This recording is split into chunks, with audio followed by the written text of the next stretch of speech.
Welcome, BBCs, to episode number 183 of the Broken by Concept podcast, the number one solo queue educational and motivational podcast. Curtis, season 14 is upon us. I wouldn't say we're in the thick of it just yet. Things are stabilizing. People are figuring it out. Where I want to start, Curtis, is what's narratives, what sort of things. We're all about dismantling narratives here, Curtis, and just really bringing it league back to its essence, what the game's really about. This was the first time that Riot did new season, new preseason changes in the actual ranked season.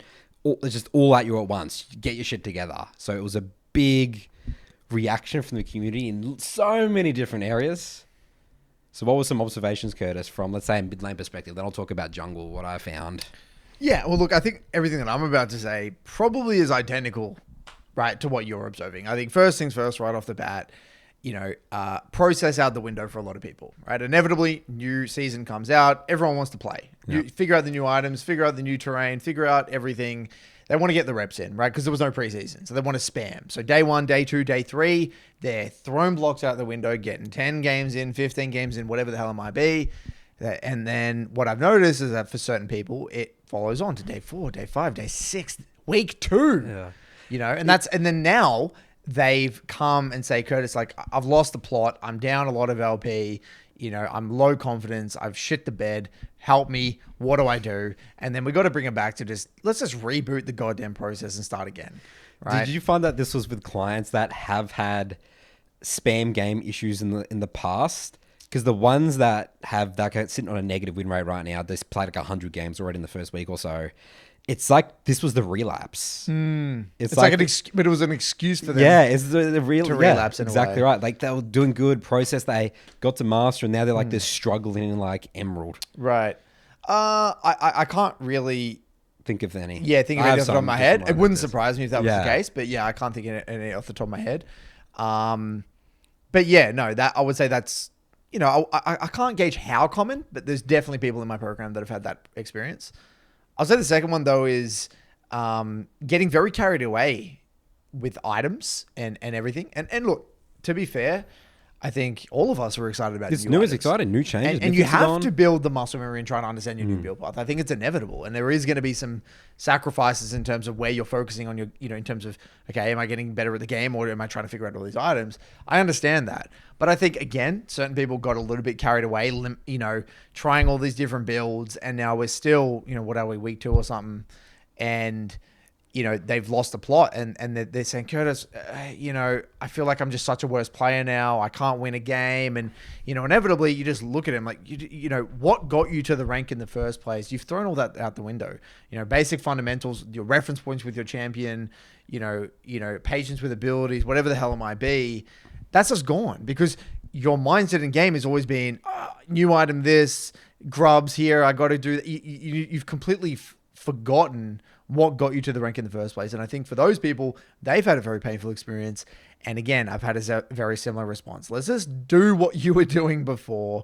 3 blocks, let's focus. What are your reference points? What is your job? Let's bring it back to win conditions, bring it back to matchups and then start from scratch essentially. And then rebuild. And we'll go through a rebuild phase.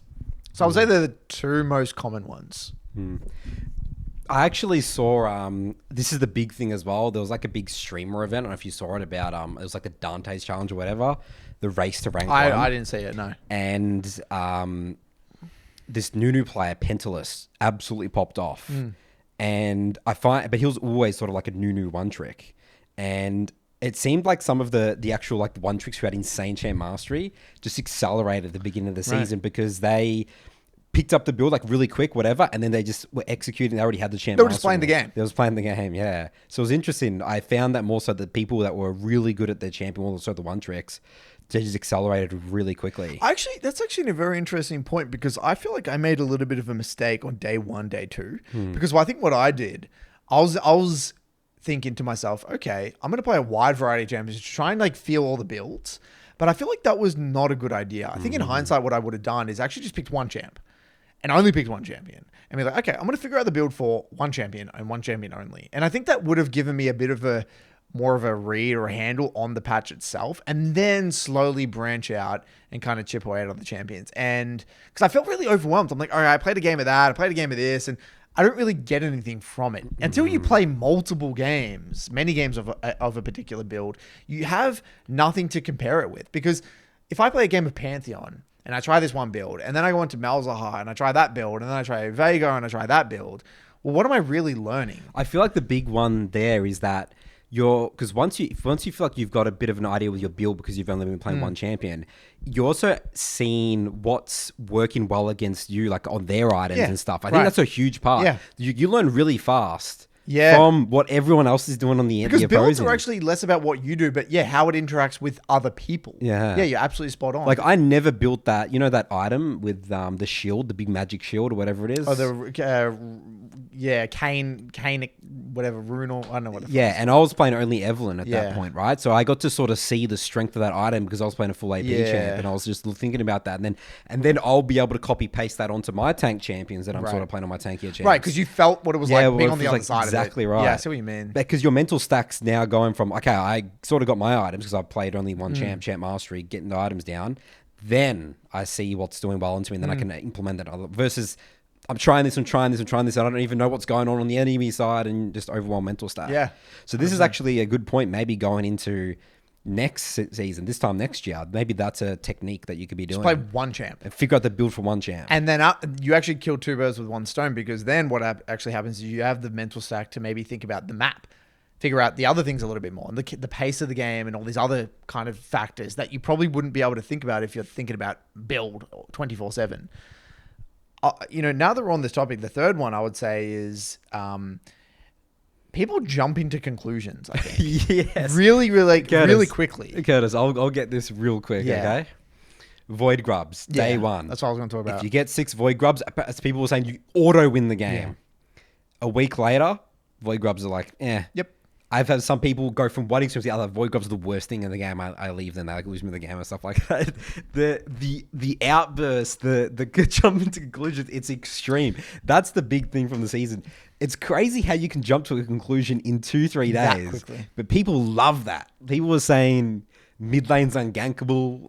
Everything's ungankable. You can't gank. You know what's funny? I literally saw in the one, I think it was basically in my Discord, I was reading the chat, and within the same I guess page, one of the comments was, every game feels so fast. There's skirmishes 24/7.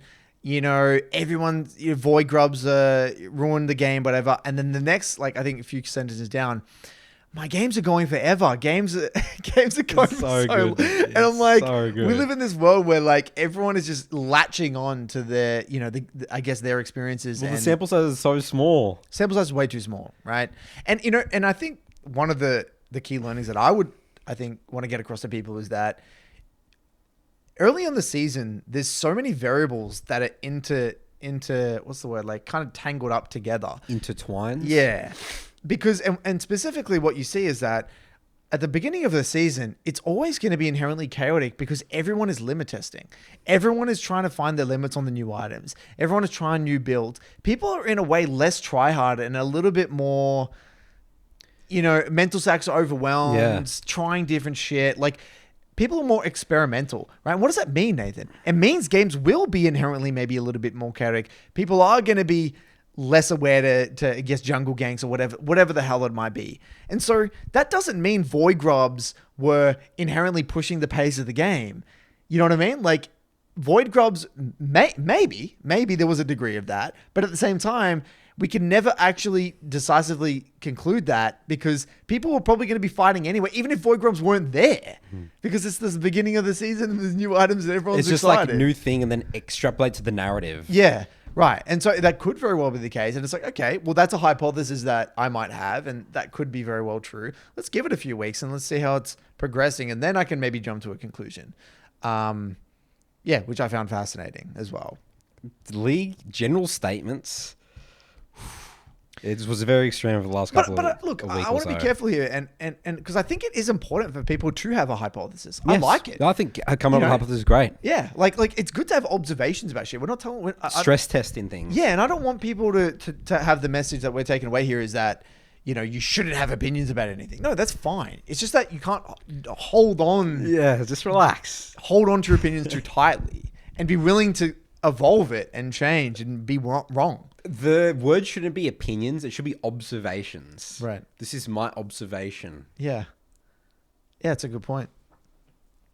We're all going to have observations. And what we observe can change. I was going to say something. What was I going to say? I lost the thought. And okay, so now we've got across potentially, I guess, what we observed beginning the season from other people. Now, what do you observe? What do we think? So, all right. So, what are your experiences? as a jungler, I think that addition of Void Grubs is just genius. The difference between Void Grubs and Dragon is that Void Grubs, they're slightly easier to take. You can solo them very comfortably, especially with 2 smites. I mean, I guess same with Dragon as well. But it's now created this decision. In games where it was always very simple with junglers, like if there was like a full clear game, it would always just be, okay, back to second full clear or down. But now, that second full clear, you have to make a decision. Do I second full clear or do I contest Grubs? Do I trade? Do I trade the Dragon? I think that's so good now because I think that we'll look back. The whole idea that Herald and Dragon were 3 minutes apart was crazy. Yeah, because you can get Dragon for free. Yeah. It's either you can contest it or not, and then you're just... What do you do? In a dilemma. But now it's like, there's trades. If you're a weaker jungler, you can do this. Like a common thing that we'll see, and I was doing in my live coaching in my stream, was we're conceding Void Grubs to trade their Raptors and Krugs. But versus, you would very hard to do that because you didn't have that decision for the enemy jungler was making. Yeah, no, that's a really good observation. Another observation I noticed is that I think it rewards really good supports. I think supports can make more of a difference in the early game as well. Like I've noticed in some of my games that there's a fight of Void Grubs, one support is there and the other one isn't. It is. Oh, it's game. You know what I mean? Yeah, Like you can't. You flat out, you will lose that. It's like now because it felt like before Rift Herald was the obvious one that bot lane or support would roam to. Now is another opportunity for supports to be active on the map and potentially have impact. And again, if the support roams to that, well, then you have a dragon or a dive or kill bot. I've lost a lot of games as well, or I've won games. I have an idea. Okay, I have a Soraka bot lane. They have a Blitzcrank. He's going to go to the Grubs, and I'm ready to dive bot. That's my play. I'm clearing down to dive bot, and then A carries lose their minds. It's really cool. Really good play, yeah. It's just like the back and forth. Again, just demonstrating this beauty of League of like chess, back and forth, push-pull. You get this, I get that. And the Grubs is a fantastic addition. And I think it's actually mind-boggling that actually Herald was in the game. That was a difference 8 minutes. And it's interesting kind of thinking back on, what Riot are doing over the years, right?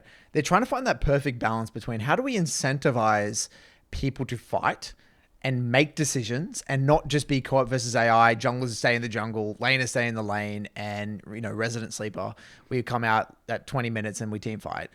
Okay, there needs to be some element of objectives. There needs to be some incentive for people to do things. And I think they went too far to the point where you remember Scuttle Crabs before where you have to, Scuttles were worth too much. It's like level 2 fighting over it. It was too much, right? I think they realized that and they had to, tame that down a little bit. And I think you can tell they're trying to find that middle ground. They're tweaking it. It was really bad where it was like, there was nothing really to contest, earlier seasons. And then they've gone to the extreme and I feel like they're finding an interesting middle ground here. And I really like the way that I personally think League is the most fun when there is a lot of skirmishes, when there's a lot of options to do things. League feels really stale when you feel like, oh, this is just the way the game is going to go. It's inevitable. They're going to do that. I can't do anything. There's no counterplay. The more counterplay, the more options, the more you have to think, like you just said with the Void Grubs, the better it is. So, I love it. I think I've been enjoying it. That's important not to say because people will hear that and be like, okay, well, you can't play scaling anymore in the game. Remember, guys, and there's all the mechanics, the gold, the shutdowns, you could have really good wave clear, good macro to push out waves and delay the game. People still struggle to close out games. So, again, it's still, you can do the whole early game thing, but you can also easily throw the game. I think they've done a lot for mages as well. I think like with scaling and mage, I think they've done a lot for I think, actually, I will say this, one of my observations, that I feel like they've revived a lot of champions that felt shit. Fizz was dead for ages. Fizz came out and actually got revived a little bit. Like I actually felt bad for Fizz players. Well, Fizz became like the strongest champion because all the damage that the storm surge and stuff. So what they did is they obviously added a lot of damage into the game. And I like that. I think that's really good because it gives champions that were okay. Well, I'm going to get specific about what my takes are. I think there's more damage. But tank items are also better, right? And to be fair, some of them were probably a bit overtuned. But Absolutely. But I think that by having a lot of damage in the game, or more damage available earlier in the game, I think it gave a lot of champions that struggled, like that of Fizz, you know, I guess a breath of fresh air. I think that was quite good. I think some of the new items being less tied to mythics helped a lot of champions that felt awkward to play. That's what Riot said about the mythic system. The mythic system failed because some champs just didn't have good mythics. 100%. And there's so many champs like that in mid. Now I'm thinking about it now, you know, for example, Azir. Azir never really liked... You went Nash's first. And you didn't feel good for building... But now it's like, okay, I feel fine. What did you get? You got Ludens. I mean, there's so many different builds with Azir. You could go like... there was Crown builds and Leandry's builds and Ludens builds. There's a lot of different builds. But now it's like, you know, you don't feel like you're doing something wrong. You're committing a sin by not going a mythic, you know, rushing a mythic.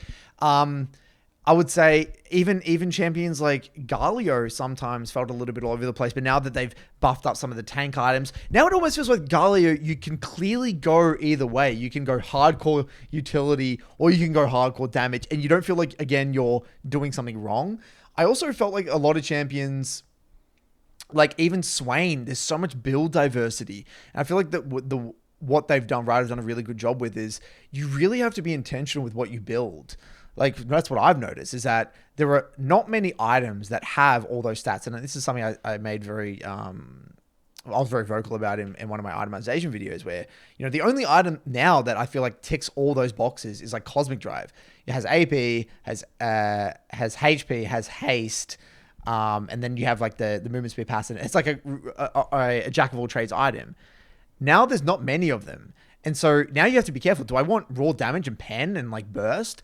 Do I want HP? Do I want ability haste? And a lot of builds are lacking ability haste, but I like that because it's like, if I want ability haste, I really have to... As a sacrifice, I have to spec into ability haste. And a lot of people are thinking, I can't just, you know, get this one item that gives me absolutely everything. I have to be a little bit more intentional. And it's like, okay, well, and that actually incentivizes the player to play differently as well. Like, there's a lot of champions now where I'm like, they do feel quite weak on one item, but then they definitively spike on two items. And I think that Riot are really encouraging people to be more intentional with their item choices. Specifically from a Mage's perspective, that's at least what I've noticed.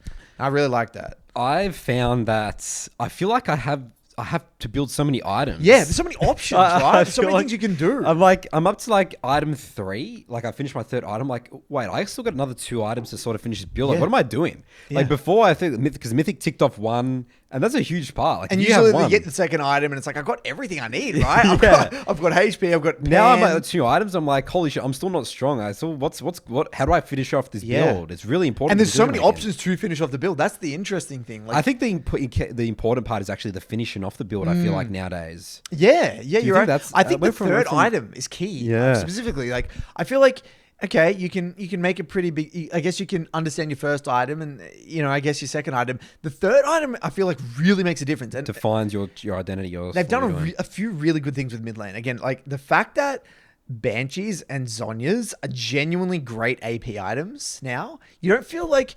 Before, when you built Banshees and Zhonya's, you've kind of felt like you're losing a lot of damage. You don't feel like that anymore, especially with Zhonya's. Like, you get a lot of AP. And yeah, it's more expensive. But like, it's a genuinely good AP item now. So it's like, okay, I don't feel guilty for building this as a 3rd item. I'm not losing a shit ton of damage. And I feel like that's something that AJ said, and I totally agree with. Not a lot of people have actually cottoned onto this yet.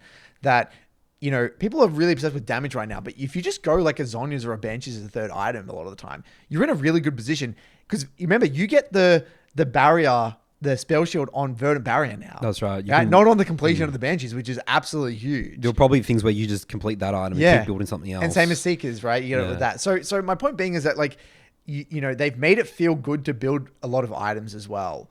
But yeah, the build diversity, the defensive items are great. I think the removal of stopwatch was smart. I agree. I think that was really, really good. Because everyone would just buy a stopwatch mid-game, and it's just like, if you're really far ahead, you just win the game because you got stopwatches in that fight. But now it's like, that's a big investment to get, you know, Seeker's Armguard or something 100%. Like that. Yeah, it's not cheap. Well, AD champs can't get stopwatch. They have to go GA then, right? Yeah, it's not. Yeah. And you're spot on though. Seekers being not cheap, I think is is really key there. Because again, it's an investment. If you and again, that ties into that point. If you want to get the defensive capabilities, you're gonna have to spend the resources to get it, which makes sense. I like that. I think it's really good to encourage that.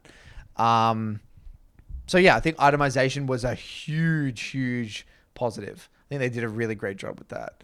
But I'll be honest, like, I think circling back, the game hasn't changed. I think the game's the game still. Like, it feels moderately similar pace to me anyway. Yep. I haven't found that the game is like, okay, let me get specific. I don't feel like the addition of Grubs is like a like this huge thing where you have to contest. No.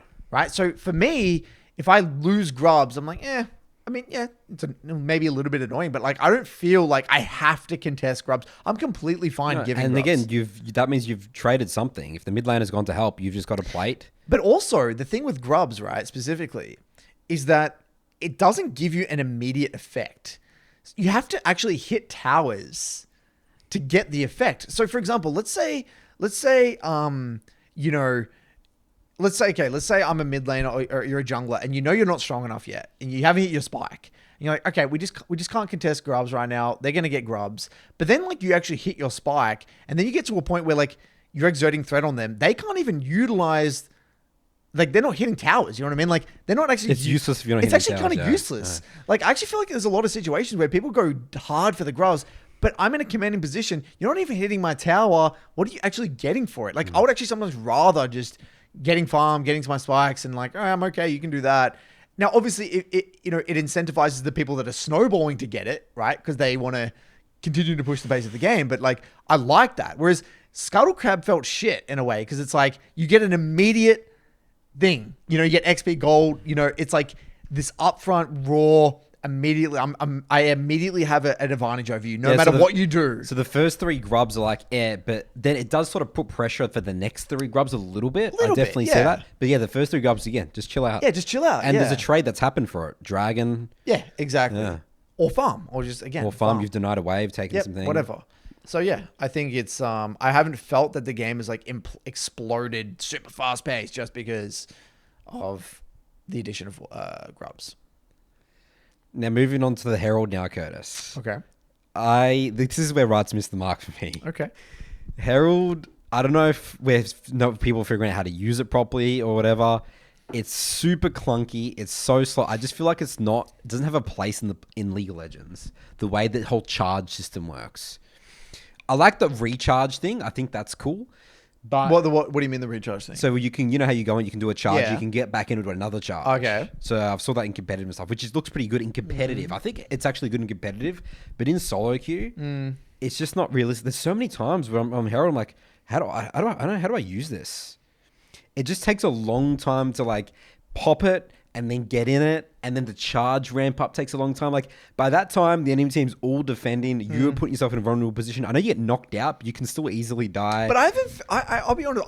I was like you. I thought that. Yeah. But the bounce back, you go pretty far. You go pretty far. Because I've seen some interesting ones. You go pretty far. I don't know. Like, I haven't found that. You're quite safe. You are right.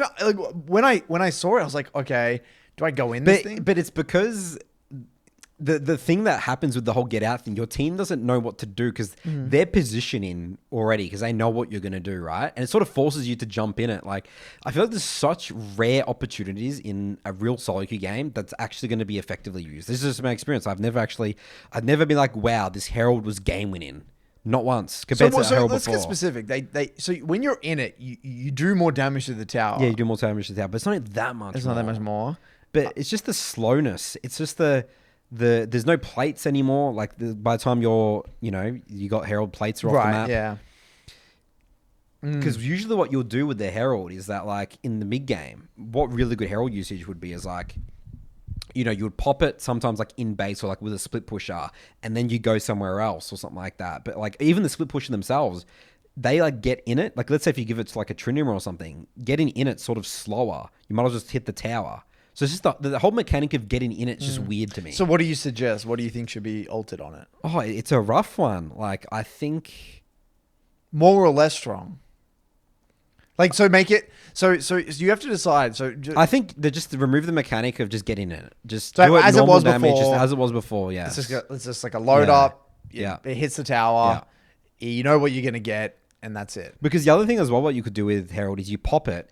Everyone's starting to rotate it, and then you can be a character. You can go pick someone off, rotate into the Herald in the side lane and stuff like that. There's so many creative things you could do with second Herald. Like I had a whole section in my academy program. But isn't there creative things you can do with Herald where you can spawn it somewhere and then drive it somewhere else? But it's so theoretical. It's so theoretical. Like Right. they're all collapsing. They know where you are. Remember, Fog of War is your best friend. Everyone, it's announced. Everyone Right. sees it. So that's the problem with it. It's slow. It's clunky. It's announced. There's no secret to it. Right. So what you're saying is that for how Doesn't do much damage. for how much of a big investment getting Rift Herald is, And how tanky it is And now. how tanky it it gives is. you a debuff to get it, dude. you're not really getting enough for no, it, is what you're saying. not even close. Okay. Yeah, I can't really comment. I don't really have much experiences with Rift. It's more of a jungler's thing. I just feel like it's right set in the office. Like, this is a really cool thing. Like, I feel like I'm not playing League of Legends. I feel like I'm playing, you know, that game where you just like shoot out of the cannon and stuff like that. Right, so you don't It's like, feel what is it doesn't this? feel like an intuitive league No, mechanic. it doesn't seem it's like a place on the Rift. Interesting. Okay. In I Summer's can't really Rift. weigh in on this one, but would be interesting to hear what people It'd in be the interesting to comments see think. how it develops. Let's see what other people think. What do you guys think in the comments? Yep. What are your experiences? All right, next thing, the map feel, Curtis, all the brushes. So what I noticed the first couple of days is that invading through bot side is terrifying. Your Invading blue through buff bot- area, so like the blue buff area, invading into the enemy blue buff area. There's so many bushes and angles. There's a lot of spots you got to cover now. Is that right? Or Yeah, it is a little bit. I mean, it's invades are terrifying. look. I would say first thing off the bat, how like daunting it is when you're on a new map. Like how much muscle memory we have on the old map. yeah. Like, isn't there it was- really weird? Because Yeah. you're walking into the jungle and you're expecting it to not look like that. Especially going around for dives, and stuff. I have to like train myself. It's like, oh, I can't walk that way. Yeah, anymore. me too. That- I'm that's a- still. that's I cool feel wild. like I'm still I kind think of. I've got after a week. I think I've Especially around that, like I get that initial blue buff area, but like the other area, like leading to bot lane. Yeah. Like I don't know, it's just weird to me. I can't even visualize it still. Yeah. So I think it will take time for me. But I personally, I really love the feel of the new mid lane, the width of it. I like that. I enjoy that. I think that's really. In what ways? I think I'm it. curious. I just think it. It just. What does it feel like? Does it feel like it's a more of a gladiator 1v1? Do you think it's more of a? I feel I feel safer from junglers. I feel like you're rewarded more for good quality warding and leaning. Like I felt like before sometimes you can ward and lean and you're still You just die still. struggling anyway. Yeah. But now I feel like I genuinely have really good options. I'm gonna get rewarded for great positioning in my lane. That's what I was going to say. I was going to say And that. I like that. Junglers, I feel like, yep, I think that people are right. Like you still die, obviously, but like your reward, like I feel like there's more room for protection, I guess, as a mid laner. That's what it feels. And I think on the reverse, junglers, you have to have good gank fundamentals. It's got to be, you know, they're going to heavy trade. You know, Fizz is going to go in for that solo kill. It's not just going to be a random kill. Exactly. And they're going to misplay. Because that distance that you have to travel from that bush to the lane, it's significantly wider, right? And again, I would frame it. Things are very gankable. It just, you get a skill of reading where it's a volatility place. Yes, 100%. I have found that the barren terrain area, it is a bit weird, awkward around some of these fights. Like, you know, the one where you have like those 2 additional walls. Yes, it is, isn't it? It's a bit of an awkward. It adds a lot of chaos. I feel like it adds a lot of complexity to fights. Like there's a lot of fog of war, extra fog of war. There's a lot of, you know, I don't know how to describe it. You feel vulnerable when you go in there. Yeah, you feel more vulnerable. Yeah, it feels more chaotic. Especially Baron. Baron's a raid boss now, dude. Yeah, Baron feels like it does a shit ton of damage. It's tankiness. It's got like 17,000 health. It's huge. Yeah. So there's like, again, I don't really know how to clearly articulate. I think there's just more chaos, I feel like. I feel like it was a lot cleaner before, tighter, cleaner. Now there's a lot more variables, a lot more additional You feel things. naked. Yeah, a lot more things can happen. A lot more things can go wrong, I feels like. But I just love what they've done, especially on like the dragon side. I just love how the fights feel with that additional wall. And like, it almost felt like it feels easier to contest in a way, but I feel like there's more ways to contest. But you also are rewarded for controlling vision well. Yeah, I'm so you know sure, that little yeah. banana, that little, it's kind of like a, it is like a banana bush around like that wall. So if we're on bot side river, right? And there's that little banana bush that as you walk in from mid, like that bush there. You know what I mean? So, okay, let's say you're on blue side, okay? Yep. And you go mid, say you're in the middle of the map, and then Yep. you path down into the mid bush, right? So I'm going down to the dragon. Yeah, going towards the dragon. Yeah. And then there's that banana bush that you see, like that's kind of like, there's that piece of terrain and there's a banana Near my bush red buff. near the blue buff.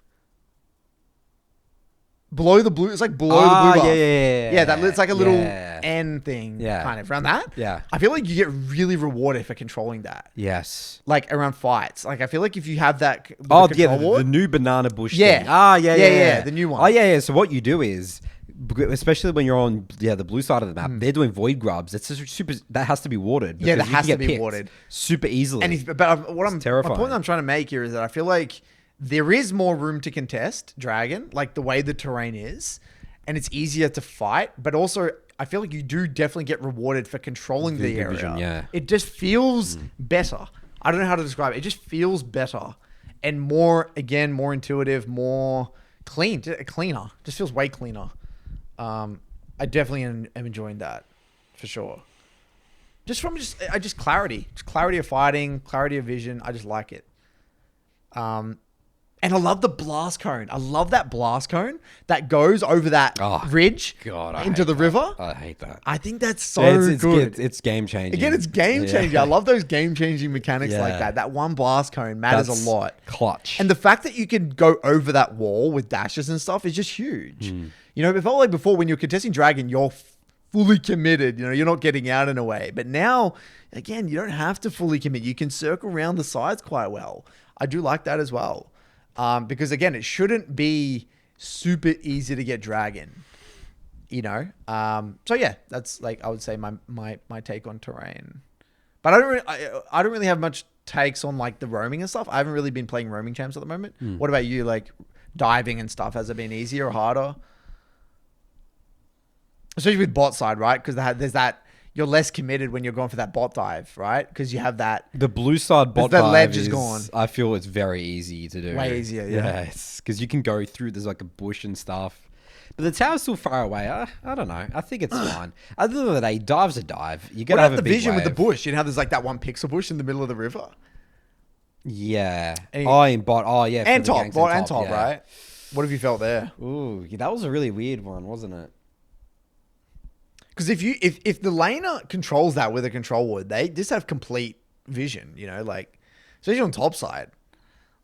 Yeah, we can always lane gank. Yeah, it's a pain. If that's control watered, you have very little options. Again, I feel but it's very easy for them to go contesting. I don't feel like it's going to be control watered much. But in a way, I will say this, that it almost feels like, just speaking out loud, that as a jungler, you're rewarded for good ganks, but you also, I feel like, again, you get punished probably more for bad ganks across the board. Like I think shown on the map, yeah, especially with void grubs and stuff, you show on the map, you get punished for it. But also just the way the vision, like again, like it's, I feel like you just get punished more. Anyway, anything else? I think that's it. Map changes, Herald, void grubs. We talked about Baron briefly. Items, yeah. I think that's it for season 14 so far. Thank you to today's sponsor, mid.gg. Now, this is an amazing platform for those of you who are looking to find VODs on your given champion or the champion that you main. Now, I actually am close with the developer, Jake. He actually asked me a year or two ago, he said, Curtis, what sort of platform are you looking for when it comes to, improving at your solo queue? What would you like if you could create any platform that you would want? And I said, well, ideally, I'd be able to find high-level VODs, POV VODs, because that's something that for all of us is really quite hard.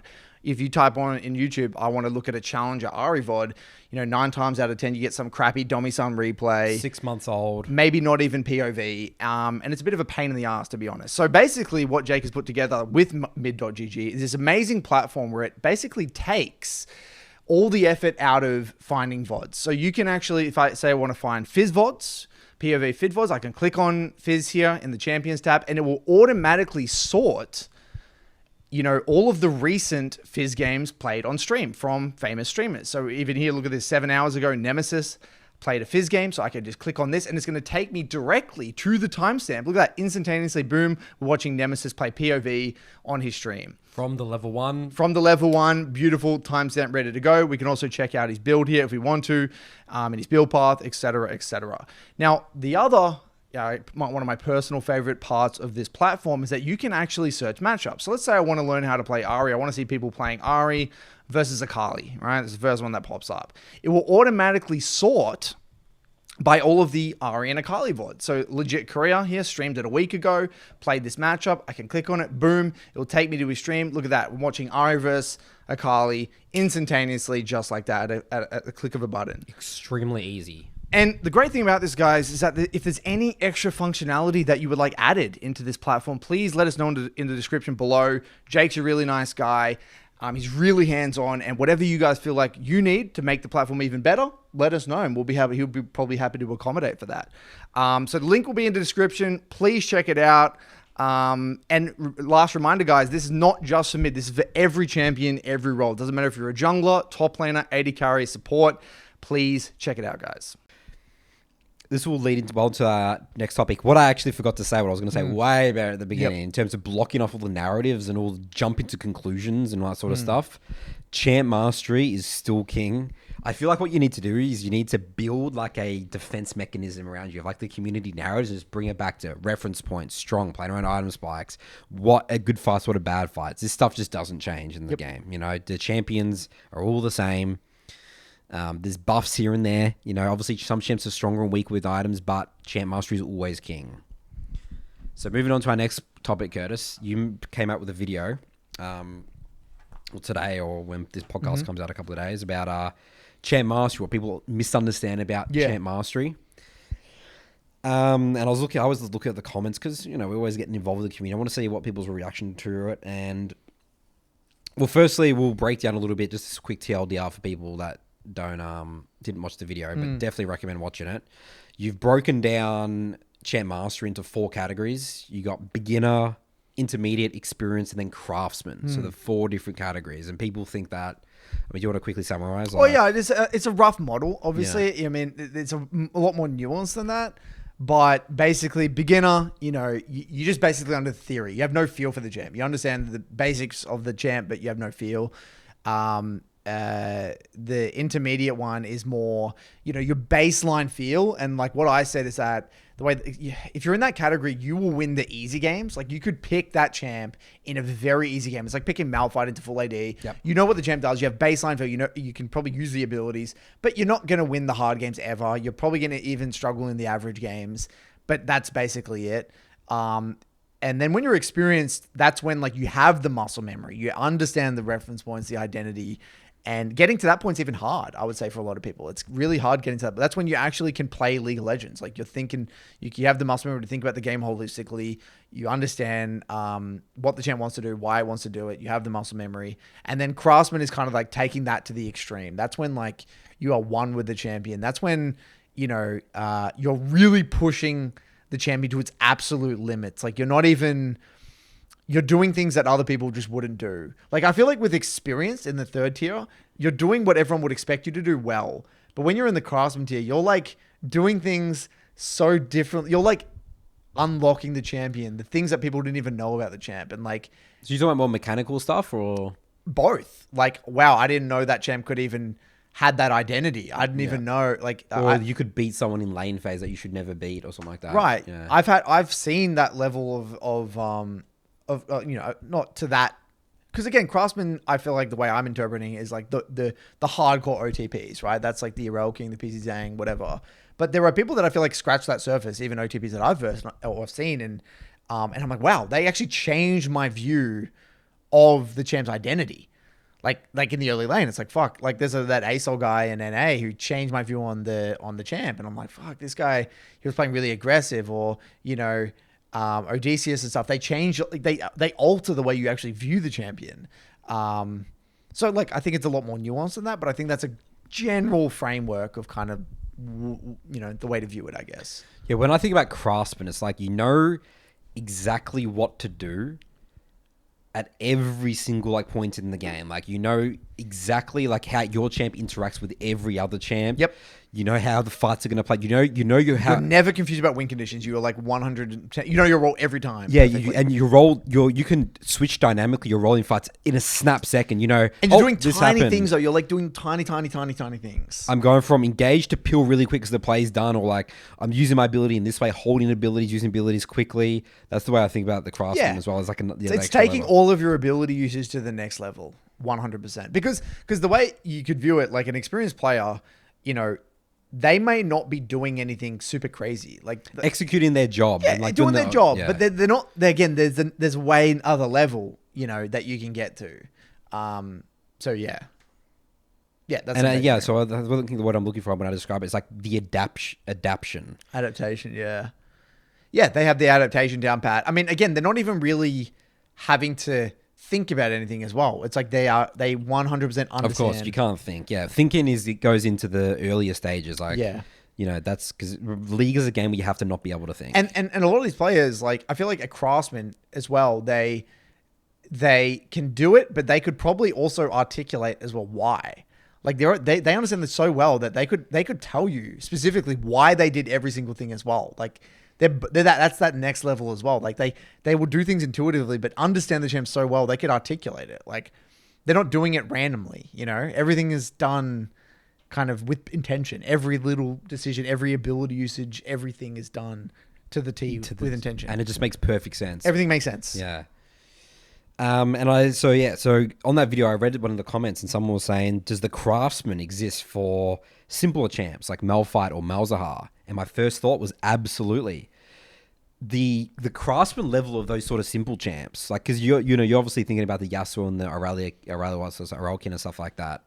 It's very easy to sort of see a Craftsman those champs. Yeah, it's easier to see it. I think it's hard to see it on the simpler champs because simpler champs, they are to execute, especially in high elo. It's hard because your champion's quite disadvantaged in a way. So, like, let's say if I think about like a Malzahar or a Malphite, telegraphed. Yeah, like your next level is. I played Rammus recently, so I've been working on Rammus Guard or whatever like that for my below platinum program, and I would view so many things of like the way you use taunt when you go in with QI. These are like the Craftsman aspects. Like for example, I was the normal thing that a Rammus player would always do. People think is just easy. You just Q in and then you E. There was a Renekton top lane who was really fed out of control. What I did was, like, I went up, Q knocked him up. But what I did, because I knew that he wasn't going to go on me, I was holding my E to see when he was going to look to just E onto my carry. So I wasn't doing it until he literally pressed that button. I was, like, timing that perfectly, because a lot of people just go in Q and then E. But there's that level of, like, thinking about exactly how Renekton's going to play and how my ability is going to interact with him. Even for those, these type of simple champs, I think there is so much depth to every champion. And especially, the obvious one is like winning those hard games where it's like this game should just be completely unwinnable. Let's say you're playing Malzahar against like a massive threat team. Like you're against like a Pike bot, you're against an Assassin mid, you're against like a Jarvan jungle.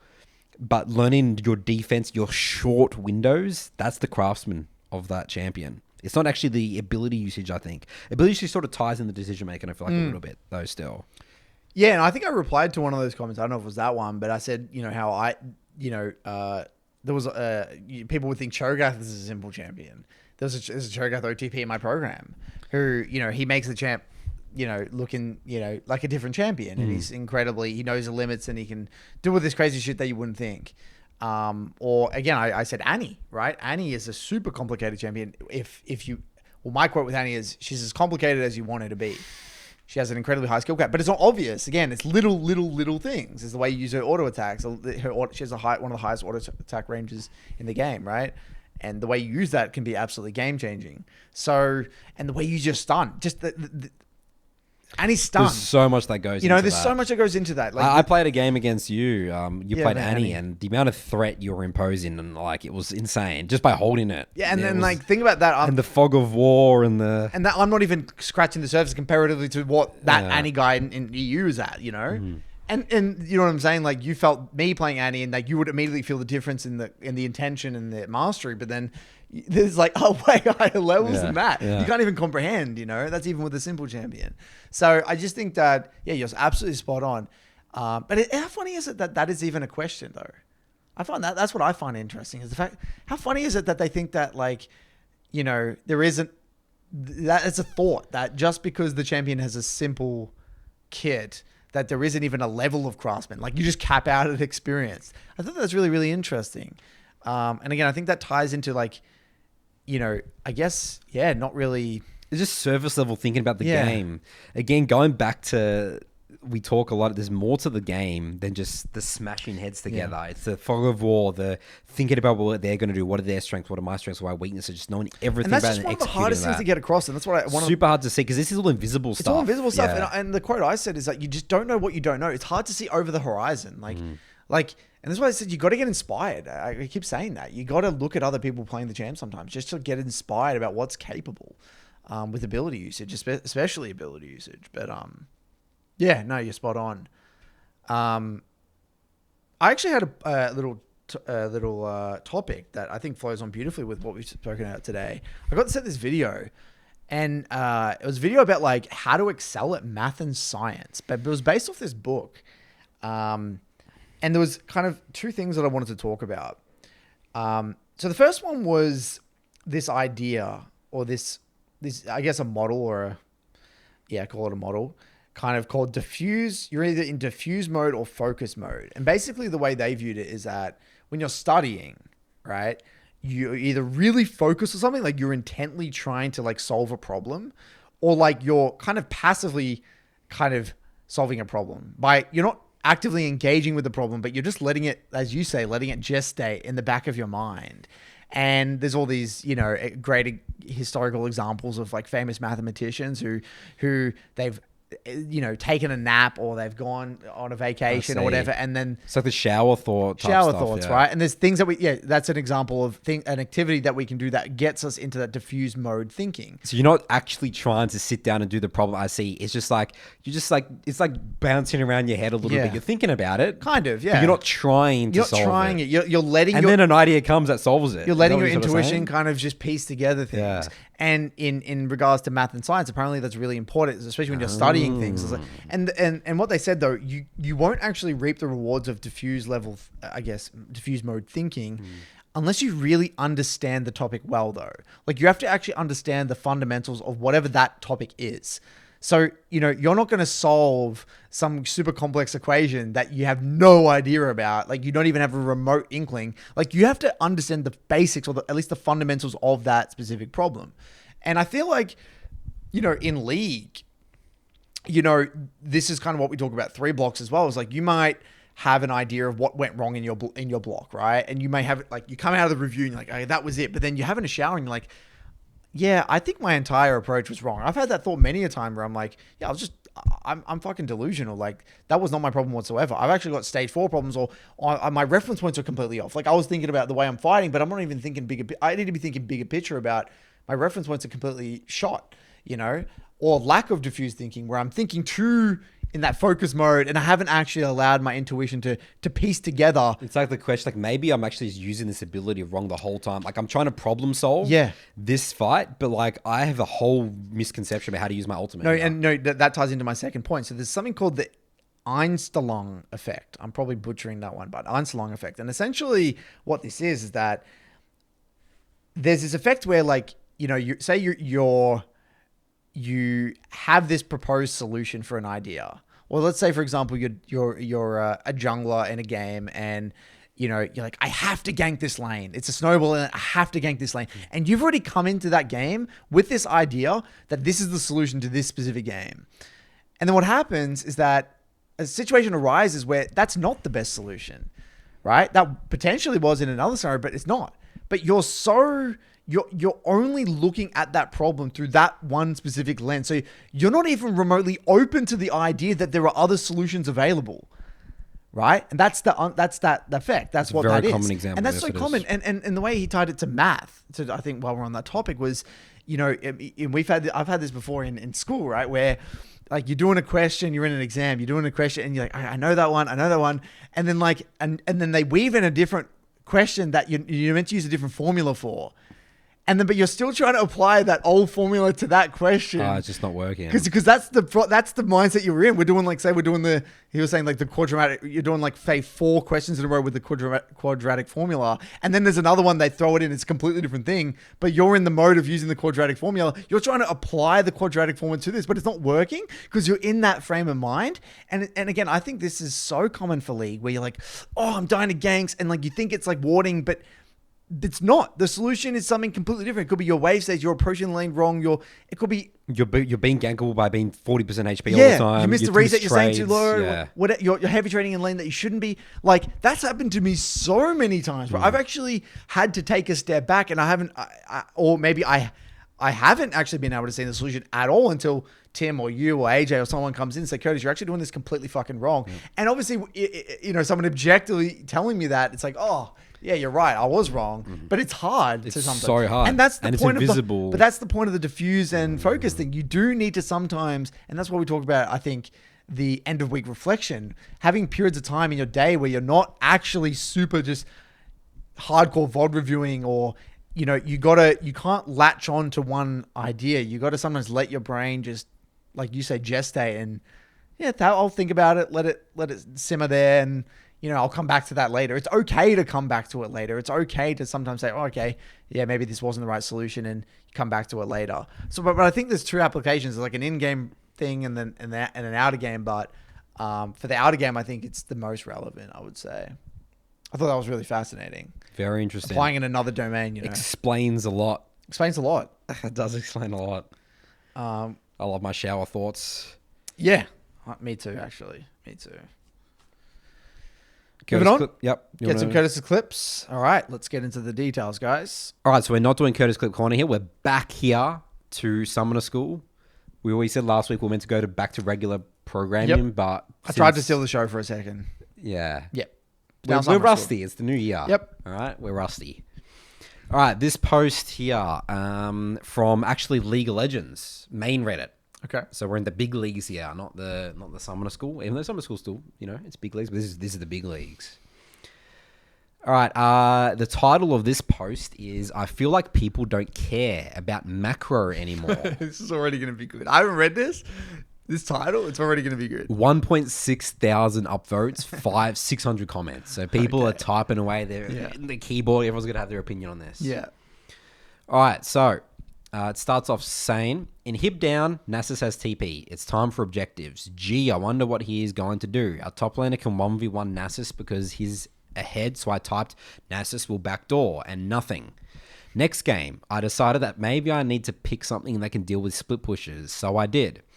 I got ahead and it was time for Baron fight. We won the fight, so we are doing Baron. Just then, enemy Sion respawned. He has TP. The minions are coming up to our inhibitor. Gee, I wonder what Sion is going to do. So I got off the Baron and backed, but my entire team also got off the Baron just to chase this Sion when I can deal with Sion myself. The 4 of them can totally finish Baron, but nope, got to follow the most fed person everywhere. Are we just not going to macro and then complain about the state of split pushing on Reddit? You might think I'm talking about Iron players, but I'm talking about Plat and Emerald players. Sure, micro can get you to Emerald, but what's the fun in playing without your brain? Okay. Do you want to riff on this first and then check out the comments? Or do you want to go comments? Yeah, first? let's do riff on this. Well, our opinion first. When we get influenced by the comments. Okay. What are your first thoughts, Nathan? My first thoughts is, all right, so this is my first thought. And this is just Coach Nathan, and people are like, oh, Nathan's saying it again. Okay, well, there is probably 10 Ender reviews before that point. That sounds really elitist, and people might get upset about it. Yes, we can definitely get into the details and figure out this situation, but don't forget that there is plenty of learn-ins. I'm not winning and losing games. I mean, okay, I am winning and losing games sometimes from bad macro from my teammates and stuff like that, sure, or even from myself. But most of the time, you can get a lead, you can snowball. That's a great place to put your effort, energy in terms of gaining LP in League of Legends. That's our philosophy. That's why we have the end of review process. So that's my first thought. Second thought is, for the majority of the player base, even Master, even Grandmaster, you can understand this psychological principle for League of Legends players. Killing people is fun.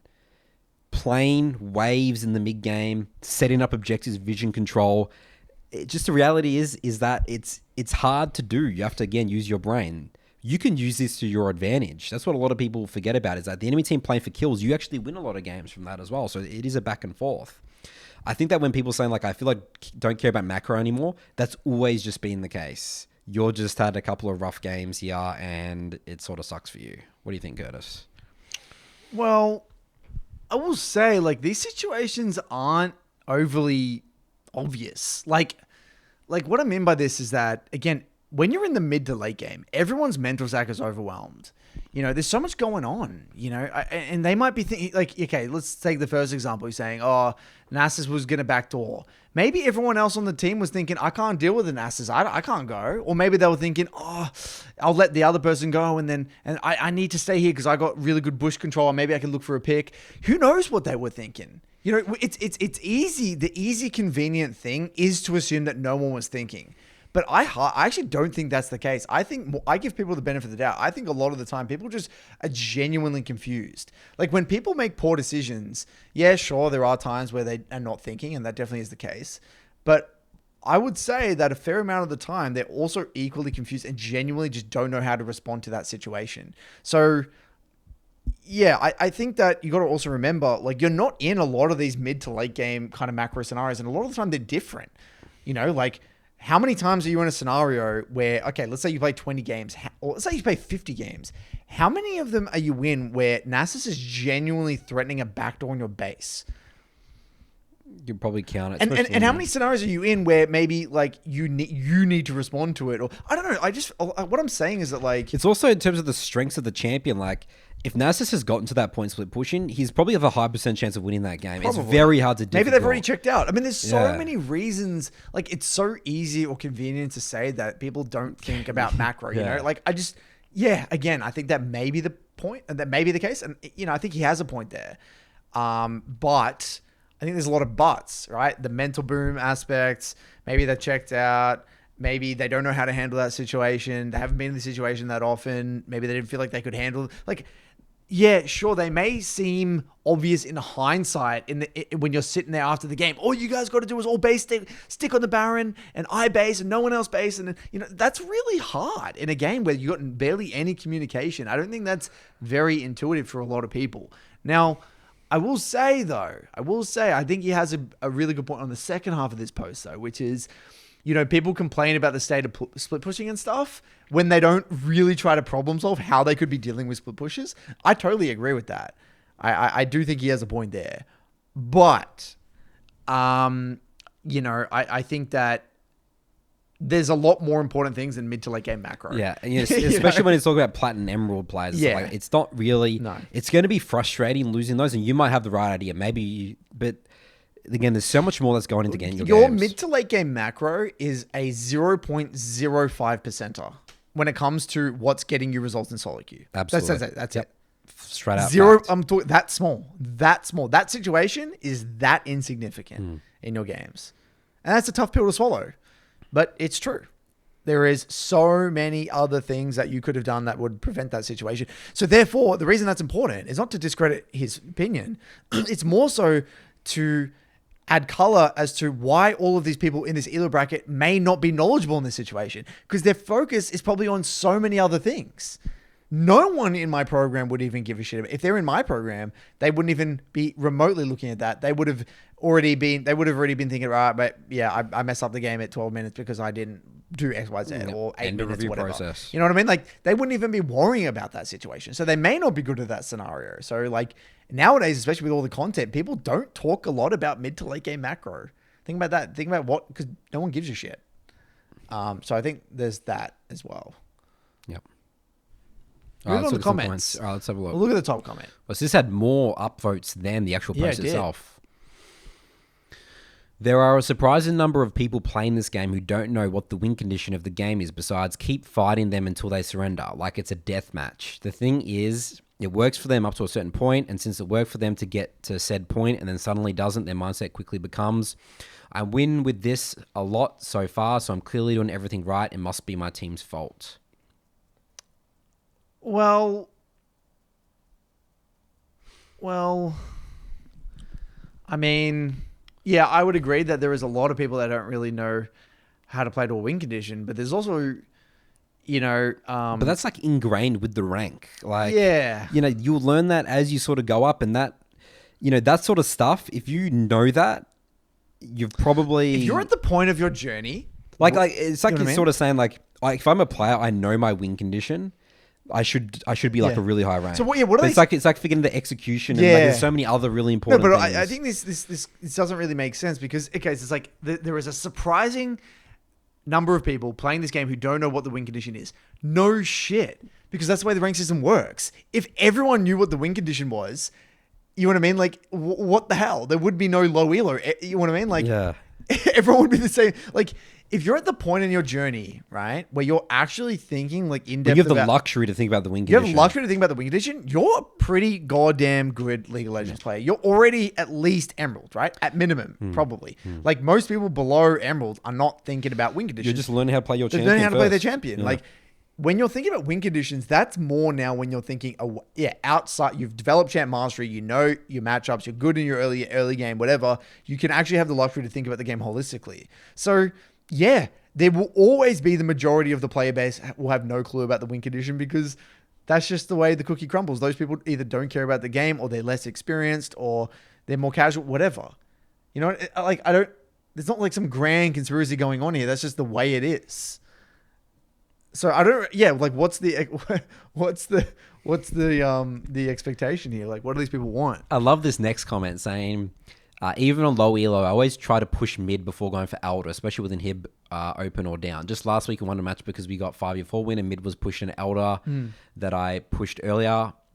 Yeah, great. But look, he learned some macro tidbits somewhere. That's great. That will help props to him, sure, right? yeah. Like, and I'm not saying, we're not here to say that these macro things are not useful. Like they're useful, but there are, why are we in a, we're talking about an elder fight. You know what I mean? Like fuck me. There's like 50 ender reviews before. there's a lot of things. There's lots of learnings. Yeah. There's a lot going on before elder. But that's the tricky part about League. People don't know where to put their focus and energy. That's our job as the podcast in our program. And mid to late game macro is sexy, right? Because it's the last thing you remember. Exactly right, yeah. Before your Nexus explodes, it's like, fuck, I should have shoved that wave, or fuck, I should have been at that dragon fight or Baron or Elder fight or whatever. It's the last thing you think about, and you go straight onto Reddit like this guy and type up your life story about what happened in these two games. That right there is how we end it. That's exactly why. To sort of answer this question, I feel like people don't care about macro anymore. It's like completely reverse it. The reason why you only think about macro is important here is because it's the last thing you remember in your games. Yeah. It's the easier thing to point to. It's the lazy thing to point to, really. Yeah, it is actually. Yeah. All right, so now we'll get to Curtis's Clip Corner. And welcome everyone to Curtis's Clip Corner. So getting into the details here, if you're in the MLA, you would have already seen this before as a daily tidbit, but I thought this was very relevant to all the listeners out there for other roles, especially you. I'd like to hear the jungler's As a perspective on jungler. this. So essentially, there's a 27 minute dragon fight here, right? And we're looking from the Zoe's perspective. Zoe is on the back of the pit here. Okay. Now, I have a principle that I like to follow around objective fights, okay?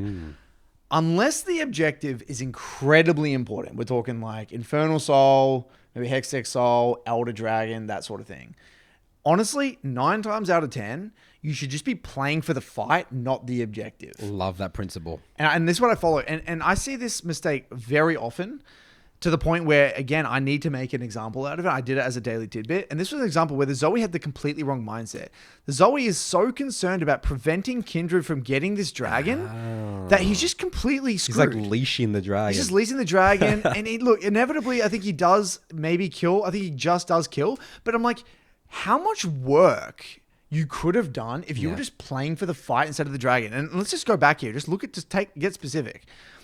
Right? The Senna is moving in from the top side. The Tristana, I think it's Tristana and Ivan moving in from the top side. What I said is let Kindred do the dragon. If Kindred's hitting the dragon the entire time, who gives a shit? You're going to win the fight anyway. It's a 4v5. And look at our position now. We've used all our damage from the back end. The fight's going on. We could have been peeling our Tristana front to back, bubbling that Akali, and the fight, you would have just won the fight. It would have been a one fight. And then, yeah, sure, you might lose the dragon, but what's better? Acing them, or getting the dragon? 100% acing them. And this is not just relevant for dragons. I see this specifically around barons. If the enemy team is doing baron, right, and they're in the pit, Riot are geniuses. They designed the games in a way such that if you're doing the baron, they're committed.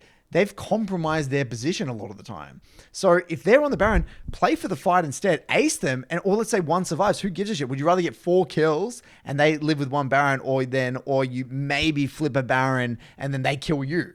You know what I mean? Yep. So I think this is a really important principle. Yeah. So what do you think? What I love about League is that you could show me that VOD, never have a conversation with this person. I can tell that their intention purely by their camera movement, what they're doing. 100%. That's such an awesome thing to you already know exactly what this guy's mindset is. The dragon. He's worried about the dragon. He's like worried over for the dragon and stuff.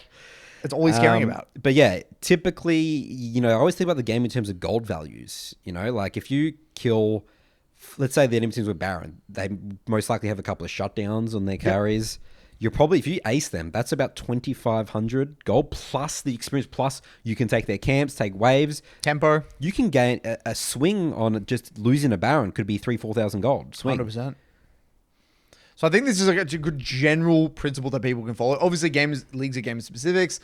You got to take that into account, but I want to say 9 times out of 10, play for the goddamn fight. Even the jungler. This is the key thing with the jungler. The jungler should be in the mindset of playing for the fight sometimes. Just don't play for the smite steal, because when you play for the smite steal, you're about like, well, why not play for the smite steal? You change your positioning. You change the way you think about the fight versus, like, let's say if I'm trying to go into the pit trying to kill the kindred, maybe I can be picking off the carry there, and then I can go kill the kindred. Yep. So I would say even as a jungler, more often than not, playing for the fight's great. Even here, I actually think the Ivan sent in his R on the kindred. Well, look, maybe that's not that bad because maybe annoying the kindred, but argument could be made. Well, what else could we be doing with the Ivan R here? Could you be annoying one of the key carries in one of the team fights or something? I don't know.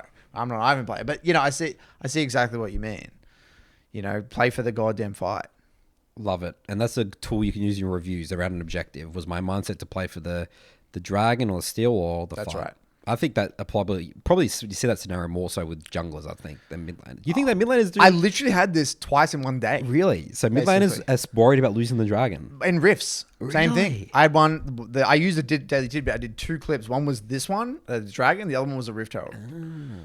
People are obsessed about neutral objectives, man. I'm telling you. They do. Everyone loses their minds over them. Because I think that, because people correlate losing an objective to losing the game, right? Yep. Versus thinking about golden and killing people.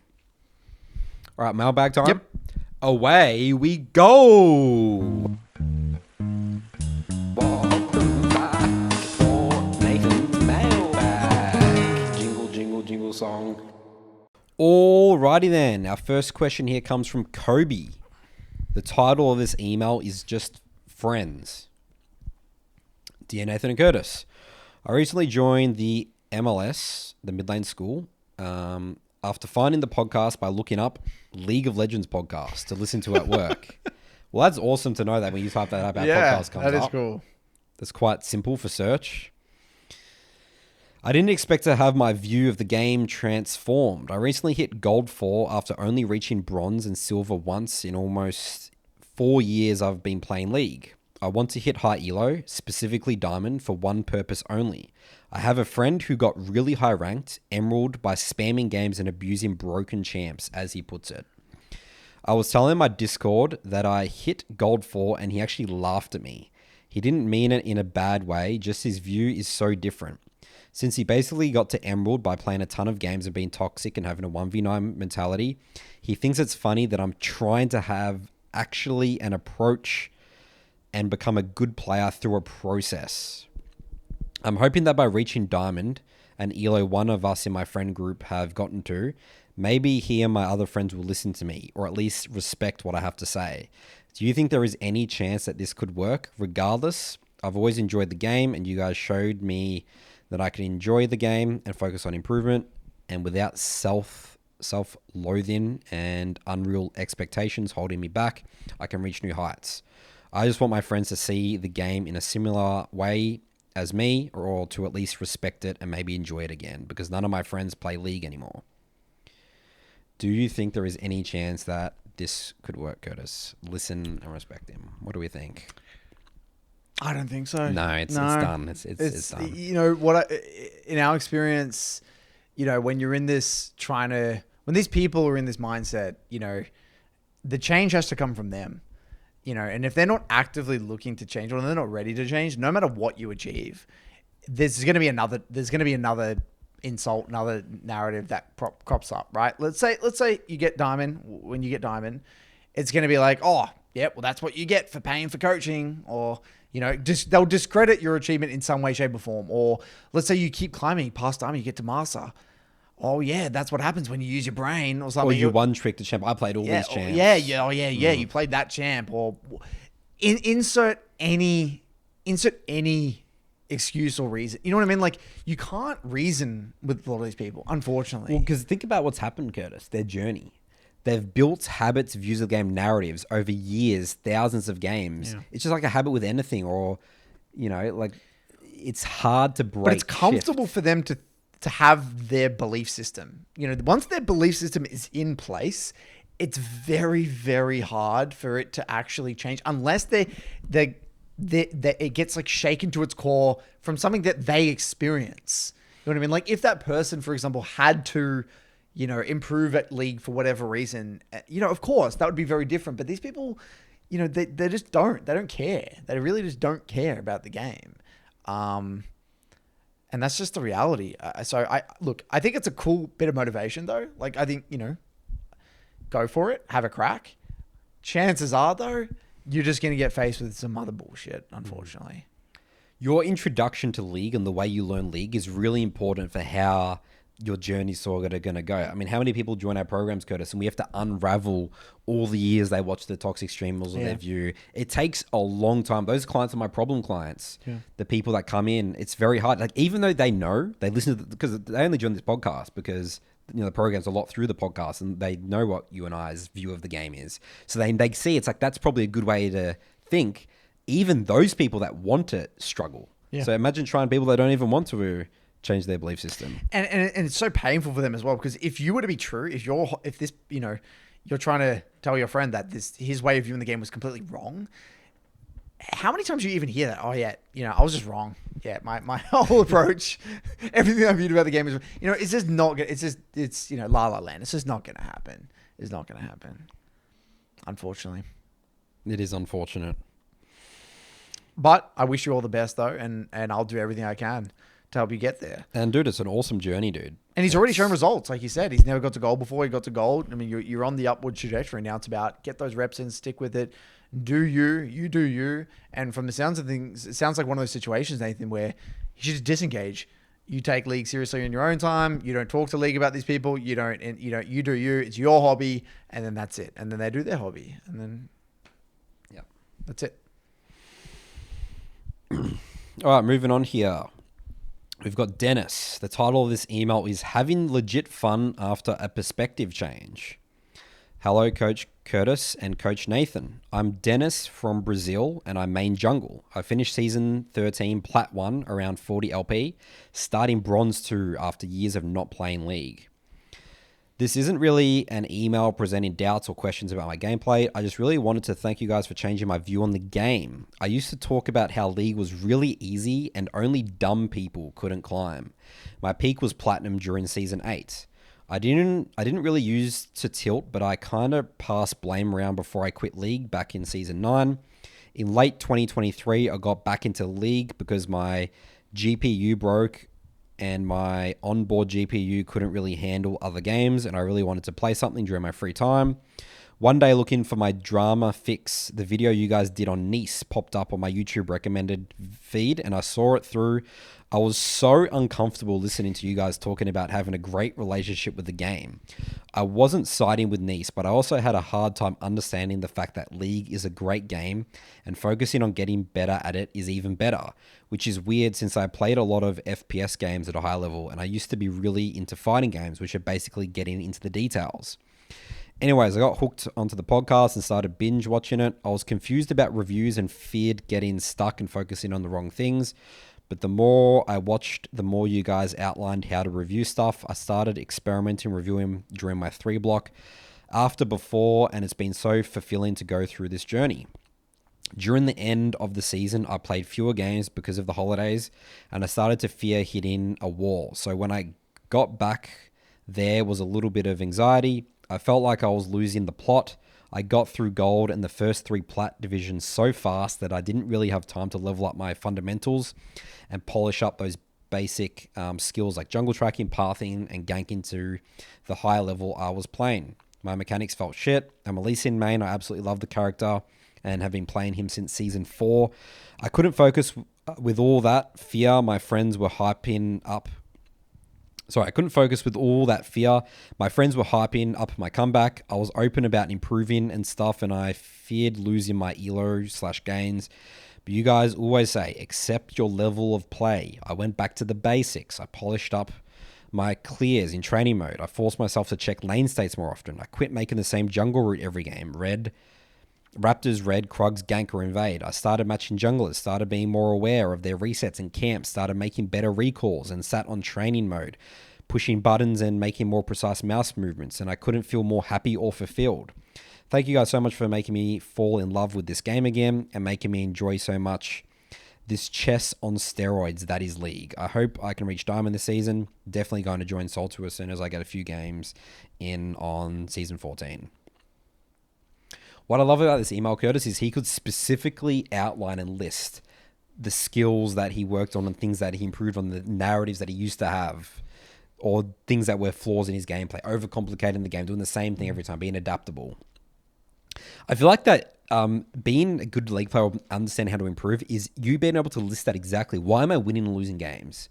If you can't do that in like a succinct way, like a specific way, not the macro example, because NASA split push this game. Like, what exactly? We'll tickle the fundamentals. What did I do well? What didn't I do well?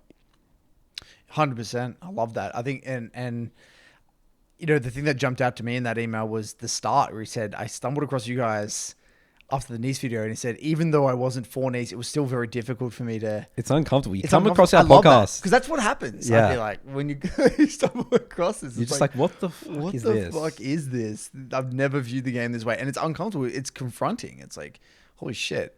So I loved how honest he was with how he actually came about the podcast, because I think that that's real, right? It's no, you're not going to go from 0 to 100. He had to you know, actually trying to reconcile what the hell was going on. But yeah, amazing story. Got into the details, and I love it. And it sounds like to me he's making a good example for his friends as well. Awesome stuff. All right, next up here, we have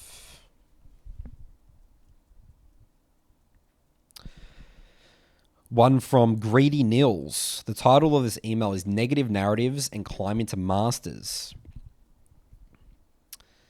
I was reading a tweet from Dragdar, the Ezreal OTP, about how if you're top 18,000 out of 3.5 million in literally anything in the world, the response you might get is, yo, that's really impressive, man, congrats.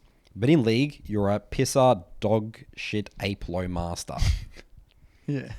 Dragdar points out to someone that it's not just high elo players saying this. The narrative goes in a circle, from streamers, high elo to friends, and against people in game spreading even to low elo. Now, not everyone believes this, of course. Some might believe Diamond is a god tier rank, as did I when I was gold. But someone did reply with this screenshot. I'll put it up on the screen. This tweet alone worries me. I'd experienced something similar from a lower elo friend who just thought I'd been boosted because he couldn't climb. What happened to the good old good for you? So the actual tweet itself was, my cousin is gold and I duoed with him during the summer to Emerald, and the entire time I'm trying to teach him, he called me hard stuck diamond doggy, and that he knows better than me, but his role is harder, which is why he can't climb solo. The L9 effect is real. And then he goes on to say, it's just crazy, this conversation. Okay, I have average IQ. I will try to reach D4, not even Master. I'm hard stuck Emerald 3 now. Moving on to his points here. The problem is rather obvious, but something really tickled my brain, and that is what Malice responded with. I know he's a high-ranked streamer, and he has coach in his Twitter bio. He responded with, possibly because how easy fast it is compared to other achievements, i.e. referring to why people think Master is a bad rank. He goes on to say how hard it is to become a doctor or professional footballer and mentions this last bit of text that I disliked, saying, Master takes a few months or less for a lot of people. It feels rather demeaning. Perhaps it's just my ego, but I remember when I was plat and someone like TF Blade or Tyler 1, whom I looked up to as challenger players, called Diamond the worst hell imaginable, I felt rather useless. The difference is I couldn't say it was my teammates' fault because I had just watched TF Blade 90% win rate to challenger. It's humbling. Whereas if I was plat now and if I'd read that Malice tweet said I would even feel worse. I was hard stack plat 2 for 2 years. So I responded to him that it takes a lot of people years to even get diamond, and that's why someone like Nice called it winning league. It's a few messages, but the mail is already so long. I mentioned that here's This is dumb, and I know you've talked about this before. You shouldn't feel ashamed to climb slower than someone else, but it's the general consensus vibe that worries me from the community. All my friends who've reached Diamond took 2 to 4 years to reach it, including me, who started Season 9 with little prior knowledge from Season 3 to reaching Diamond and Masters in Season 12. So we've spent all this time slowly improving to get rewarded with this immense toxicity that follows it. Thereby comes my question to you, who you've coached a lot of people. Is there any validity? Validity, there you go, Curtis. In this, that Masters isn't as hard as you'd be led to believe. Is this just my ego haunting me? Is there no light at the end of the tunnel for the LoL community? Every game in Masters, I'm being called this or that. There's just no positivity anywhere and just a bunch of negative narratives making me feel stupid for caring. The only positive thing I get out of League these days is that I enjoy playing Hawaii. So I've actually started to see this inside the with a lot of fitness content creators, right? And so basically what you've got in the fitness industry is like, you know, for people that have a great, a great physique now is so different to what a great physique used to be. And for people who do have a great physique, there's all these people online saying, oh yeah, they probably take steroids or whatever. Not natural. You know what I mean? But there's so much hard work that goes in to get like that physique. They just completely discredit everything that they've done just because like, oh yeah, they're probably on steroids or some shit. And my point being, the point that I'm trying to make is that I feel like, it's so easy for people that like, that I guess insecure or not there yet to like discredit other people's achievements. That, you know what I mean? Like, it's so easy just to find some convenient, like you'll, in a way, if you're like a platinum player as well, like, I think that one of those examples is like, oh yeah, you're just a hard like diamond player or whatever. I think that there's, they're just regurgitating any bullshit that they've just heard it's elsewhere, right? So they're just, regurgitating just cliches and things that they don't even really understand. They've never even thought about it, right? They've just heard some content creator that they follow, some influencer, and they're just going to regurgitate it. It's that. But I think there's also, again, it feels good to discredit other people's achievements. Like, again, hate never comes from above, it comes from below, right? So I think there's that. I think the second thing is that the people that are high elo saying this shit, again, we've made this very clear. They simply don't know what they don't know. And it's mind-boggling. Well, they don't know what they know. How much they know? Yeah, sorry. They don't know what they know. Yeah. They've played the game so much. It's not just playing the game, Curtis. A lot of people, you and I, will be training for being a high elo league player. You was training when you were 6 years old on Counter-Strike. Because I think people don't get this in League. We need to use other examples. Okay, let's say you are a high-level athlete. Okay, let's say you were a high-level athlete. Let's say you're a really high-level. Let's take a good like holistic athletic sport. Let's maybe take a high-level swimmer or something, right? Like you've got a great athletic physique. You're strong. You're fit. And you've been swimming since a young age. You maybe did competitive swimming, right? Since you're like 4 or 5, you started swimming since a super young age, and then you moved into like basketball when you were like 15. But you're already tall as fuck. You're muscular. You're fit as hell, and you go into basketball. You've already like tried to improve or something, or been around coaches and all that sort of stuff. You're competitive. You've ticked so many boxes. You've had basketball, schedule, routine, and then you train hard for like 2 years in basketball. You can get to such a high level way faster than anyone else, just because like you're an athlete, dude.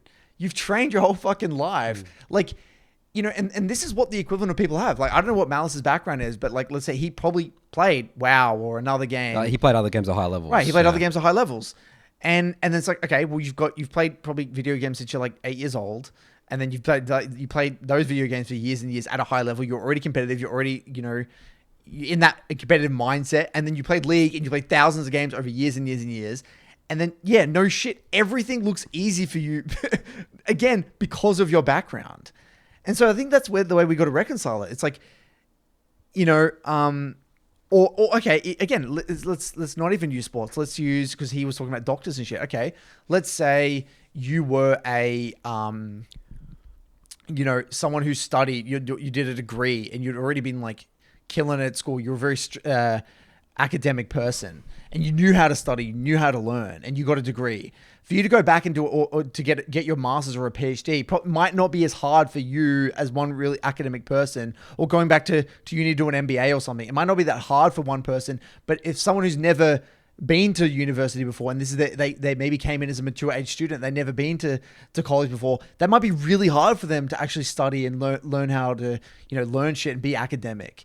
So again, depends. Just look at the numbers, Curtis. You look at the number of doctors, getting Challenger and Grandmaster is way harder. Way harder. Look at the numbers. You're talking about the top, you got how many people on the NA? Like 1.5 million. Challenger's top 300. Yeah. That's insane. It's way harder to be a Challenger player. And the same Challenger player is always there. And you would look at the time you put in. The time you put in to become a Challenger player for the average is way more than it would be to study to become a doctor. Straight up. Because you got to account for the average Challenger player. You don't just take that time into account with League. You take in everything. That's right. Everything. Even going into the pro level of League, the numbers, just of how little spots there are nowadays, it's harder. It's literally easier to get into the NBA or the NFL than become a professional League player right now. In North America, Europe, maybe, even then, it's probably about the same. For sure, as a soccer player or something like that. And look, we're not here to say that it is objectively like what's the hardest sport or whatever. That's not what the point is about. My point being is that, again, these people that spread this toxic narratives, they have no fucking clue. They're disconnected. They have no fucking clue. They're delusional. They don't have any idea. And the scariest thing is that they say these things with so much conviction, as if you're an idiot to be wrong. And this is one of the things that there's certain content creators and coaches out there and just high-level players that I cannot stand because of their lack of curiosity and lack of open-mindedness. You can have your strong opinions, but it's the way they say things so certain, and they just forget. They're unaware of all the people that are there, young people just listening to every word that they say, and it's just fucked up. Well, look at that one there. It's like these tweets would be so ridiculous to read in any other context or any other sport. The fact that we're saying he has to write an email about this and saying this has affected him. It's so ridiculous. It's crazy. It is so ridiculous. I mean, right now we're just in really early days of League. The current role models, the people that are Halo, again, people just massive disrespect for gaming in general. In 20 years, you know how embarrassing this shit will be? Yeah.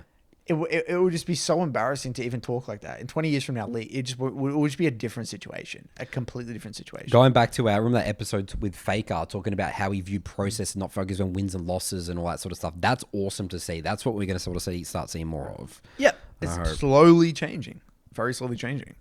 But yeah, these people are just delusional. They don't know what they're talking about, and they're having a huge negative effect on the community. Yeah, and that's it. Yeah. I just think it's just a young community. We're in early days. Yeah, it's just going to happen. We're doing our best with the podcast. Our students, they enjoy the game way more when they don't talk like this or think about that or put themselves down because it's like, it takes me years to get master. It's like, yep, it's pretty hard to do, especially if you don't have a competitive gaming background. Yep, the expectation if you're new to League and you don't have a great gaming background, it's going to take years and years. It's going to take many years. This is it. All right. Well, that's it for this episode today, guys. Any last comments, Curse? Any errands we need to run? No, that's right. It. Get those games in. Get the process back sorted. You got it out of your system if you've been spamming games, and get back to work. We'll see you guys next week.